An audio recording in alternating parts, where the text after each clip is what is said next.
The government as a decision-maker is often regarded as simply the institutional personification of society. But the diversities, conflicts, and disparate incentives and constraints which make society a meaningless abstraction as a decision-making unit also make government a fragmentary aggregation of decision-makers. Governmental decision-making units must be analyzed like other social or economic units which choose courses of action designed to maximize their own well-being under the particular incentives and constraints of their respective situations. This obvious point must be emphasized because of a large literature which recognizes non-governmental activities as self-interested, but arbitrarily treats any governmental activity as axiomatic proof of an objective social need for such activity. Despite the existence of some self-sacrificing public officials, to postulate that such officials generally control governmental decision-making seems less realistic than the opposite view, that parties formulate policy in order to win elections, rather than win elections in order to formulate policy. For non-elected governments, the postulate that government activity is solely a response to social needs seems even less reasonable as a basis for analysis. Political surrogates are a way of economizing on knowledge in government decision-making, since each citizen cannot become fully informed on every issue. However, this arrangement also means a built-in advantage for political surrogates over their constituents in the use of knowledge.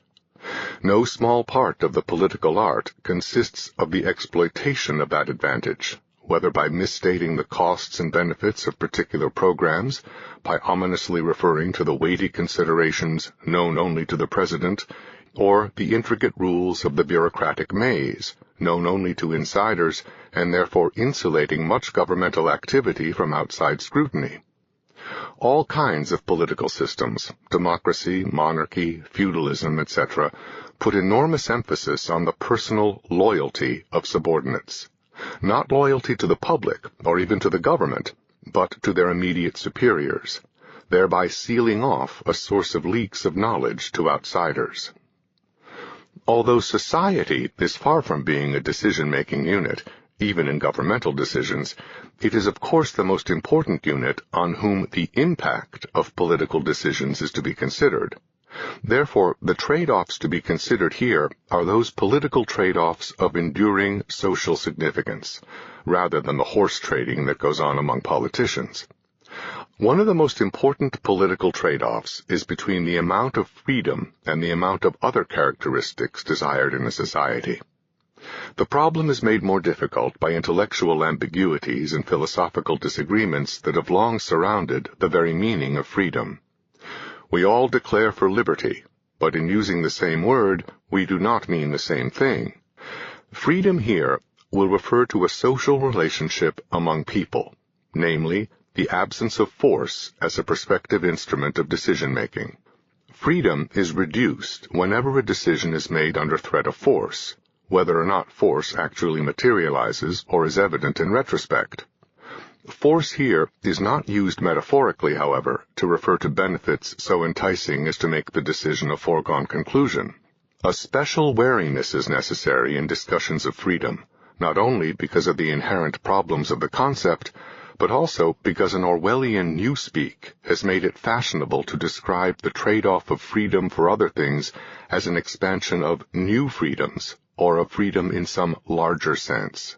The incremental trade-off of freedom for other things is accepted by everyone except a pure anarchist.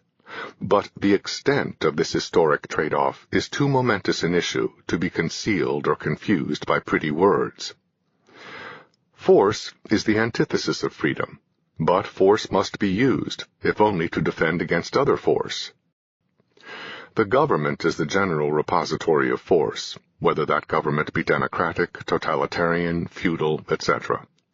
Totalitarian governments, by definition, have no significant trade-offs of freedom left to consider, since freedom has already been sacrificed for some alternative consideration, whether rhetorical or material.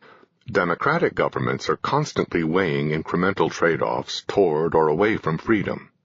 Indeed, democracy itself is a consideration that is traded against freedom, and at one time this trade-off was both recognized and feared. contemporary opinion often simply incorporates freedom into the very definition of democracy, so that a government that eliminates freedom is not really democratic. This trade-off, too, is much too important to be dealt with by verbal sleight of hand. To include freedom in the very definition of democracy is to define a process not by its actual characteristics as a process, but by its hoped-for results. This is not only intellectually invalid, it is, in practical terms, blinding oneself in advance to some of the unwanted consequences of the process. A lynch mob may be a more accurate expression of the majority will than a court of law, especially an appellate court of appointed judges, and yet lynch mobs are condemned and law and order upheld because certain freedoms are deemed more important than democracy. Democratic institutions will be defined here to mean institutions which carry out the popular will in its decisions, whether those decisions be wise or foolish, generous or oppressive. When the undemocratic governments of the Reconstruction era in the South were replaced by governments more responsive to the minority suffered oppression and terror on a scale seldom seen in modern civilization. Such residual protection as the black minority retained came largely from sources having little to do with political democracy, notably markets, morality, and appellate courts. When freedom is conceived of as a relationship among people, trade-offs of freedom for material goods, scientific progress, or military power, for example, become quite explicit, instead of being subsumed under a general expansion of freedom as sweepingly redefined. The growth of the decision-making powers of government may facilitate various specific forms of material progress, even if at the expense of material progress in general, while reducing freedom. That trade-off needs to be made explicit. It is instead muddied over by those who define freedom as options, freedom to, and who have many options to promise in exchange for our freedom. The options approach asks, what freedom does a starving man have? The answer is that starvation is a tragic human condition, perhaps more tragic than loss of freedom. That does not prevent these from being two different things. No matter what ranking may be given to such disagreeable things as indebtedness and constipation, a laxative will not get you out of debt, and a pay raise will not ensure regularity.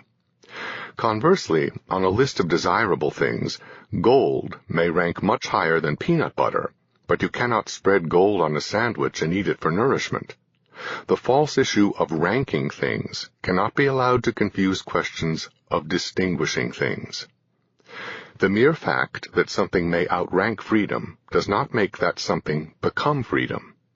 Moreover, in social trade-offs, as in economic trade-offs, all rankings or preferences are incremental at a given point and changeable at other points. Nothing desirable at all is categorically less desirable than something else. Food may be incrementally preferable to any amount of freedom to a starving man, but that does not mean that dessert after a banquet is incrementally preferable to the freedom to go home at the end of the evening.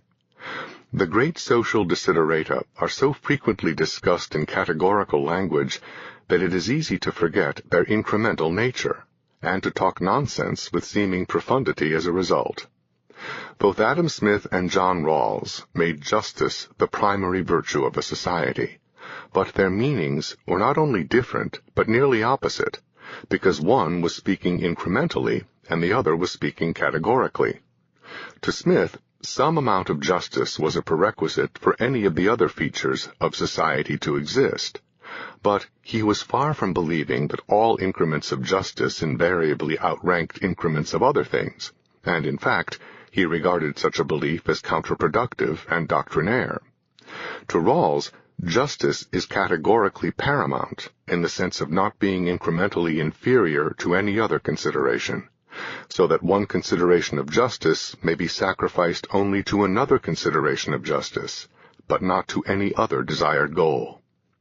According to Rawls, a policy that benefited all of the human race except one person should not be adopted, no matter how much they were benefited, nor even if the one person were completely unharmed, because that would be an unjust distribution of the benefits of the policy. Perhaps not many people are likely to agree with Rawls' conclusion, but many use the same arbitrarily categorical approach to social analysis which led logically to such conclusions. When two things have to be traded off against one another, it is necessary to understand clearly, 1, that they are in fact two different things, and to consider, 2, explicitly on what terms we are prepared to incrementally trade the one for the other. Nothing is gained by claiming or insinuating that both are the same thing, or that one is just more of that thing than the other. At least nothing is gained from the standpoint of rational decision-making. In political reality, much is gained by those who wish to take the decision-making power of others into their own hands. Much verbal sleight of hand is practiced with such statements as, "Security is merely an aspect of freedom." Freedom has cost too much blood and agony to be relinquished at the cheap price of rhetoric.